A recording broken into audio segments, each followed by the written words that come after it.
Assalamualaikum warahmatullahi ta'ala wabarakatuh.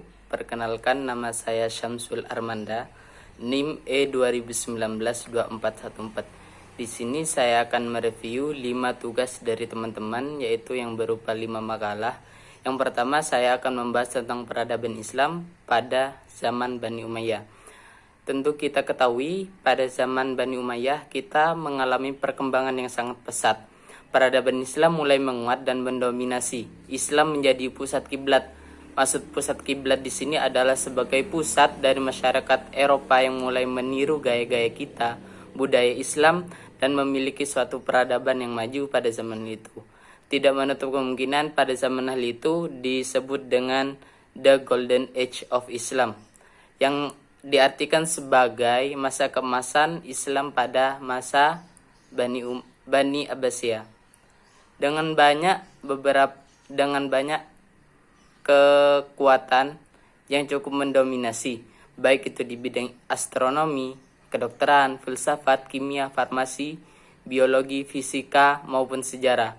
Dengan adanya gerakan untuk mengembangkan peradaban Islam pada zaman itu menjadi tanda-tanda munculnya periode kreativitas besar, di mana peradaban Islam untuk menguasai ilmu pengetahuan dan teknologi sangat besar. Dengan banyak munculnya ilmuwan-ilmuwan yang baru berasal dari para ahli fikir pada zaman Bani Abbasiyah tersebut. Sehingga salah satu aspek kemajuan pada zaman Bani Abbasiyah yang menorehkan sejarah bagi umat Islam, sehingga mendapat julukan The Golden Age of Islam. Yang berikutnya, makalah yang kedua, saya akan membahas tentang peradaban Islam di Spanyol. Sebelum Islam masuk ke Spanyol, banyak terjadi kekacauan yang disebabkan oleh kerajaan Gotik memaksa kepada umat Yahudi untuk dibaptis.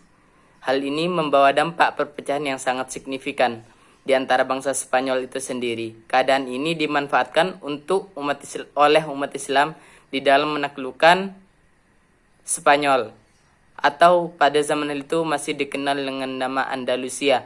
Masuknya Islam ke Spanyol diawali oleh 3 pahlawan. Mereka yaitu Torik, Torif, dan Musa, yang melakukan ekspansi atau melakukan perjalanan dengan melakukan penyeberangan melalui selat di antara Maroko dan Eropa, sehingga mereka lebih mudah menyebarkan agama Islam di Spanyol. Masuknya Islam ke Eropa membawa dampak kemajuan yang sangat pesat di dalam peradaban, antara lain kemajuan intelektual dan kemegahan bangunan, yang pada zaman itu Eropa terkenal dengan kemajuan arsitekturnya, terutama yaitu dengan kerajaan Romawi atau kerajaan Roma yang sudah ditinggalkan. Berikutnya, makalah yang ketiga, saya akan membahas tentang peradaban Islam pada zaman Bani Umayyah. Kekuasaan Islam pada kepemimpinan Bani Umayyah di timur meskipun berbentuk di dalam monarki Arab dengan mengandalkan panglima-panglima Arab, lapisan aristokrasi yang berlawanan dengan Nabi dan para khalifah sebelumnya. Ia telah memperkenalkan dan memperkembangkan lembaga-lembaga yang istimewa dari pemerintahan Islam itu sendiri. Dengan berlanjut berkuasa selama 90 tahun, sistem pemerintahan yang monarki, diskriminasi terhadap mawali, pemerintahan tangan besi, serta kemajuan-kemajuan yang sangat signifikan telah diraih oleh Bani Umayyah. Berakhir dengan tentunya kekuasaan daulah Bani Umayyah dengan kematian Marwan bin Muhammad, mengisyaratkan bahwa tak ada yang abadi di dunia ini. Selain itu didukung pula oleh sumbangan para khalifah terhadap pembentukan dan pengembangan peradaban Islam. Meskipun belum cukup sebanding dengan kegiatan kebudayaan yang dibangun oleh pemerintahan Islam sebelumnya. Makalah yang keempat, saya akan membahas tentang Perang Salib. Perang Salib adalah kumpulan gelombang dari perhatian agama bersenjata yang dimulai oleh kaum Kristiani pada periode tahun 1095 sampai tahun 1291. Biasanya direstui oleh paus atau nama agama Kristen, dengan tujuan untuk menguasai kembali tanah suci mereka, yaitu kota Yerusalem, dari kekuasaan kaum muslim pada zaman itu.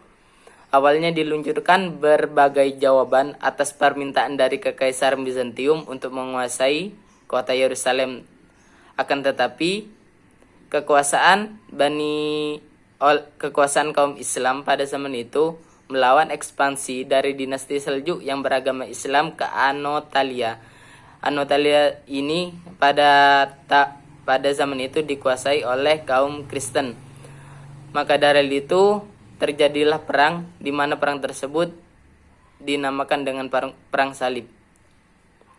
Perang salib ini adalah beberapa tokoh yang terkenal di dalam perang salib adalah Salahuddin Yusuf Al-Ayyubi, Nuruddin Mahmud, Asaduddin Syirkuh, dan beberapa lainnya. Dan makalah yang terakhir saya akan membahas tentang kerajaan Mughal di India. Sebelum kehadiran Babur dan tentara di India, sebenarnya seluruh amir Islam atau pemimpin Islam dan maharaja Hindu telah bersatu. Akan tetapi Babur dan tentaranya terlalu kuat.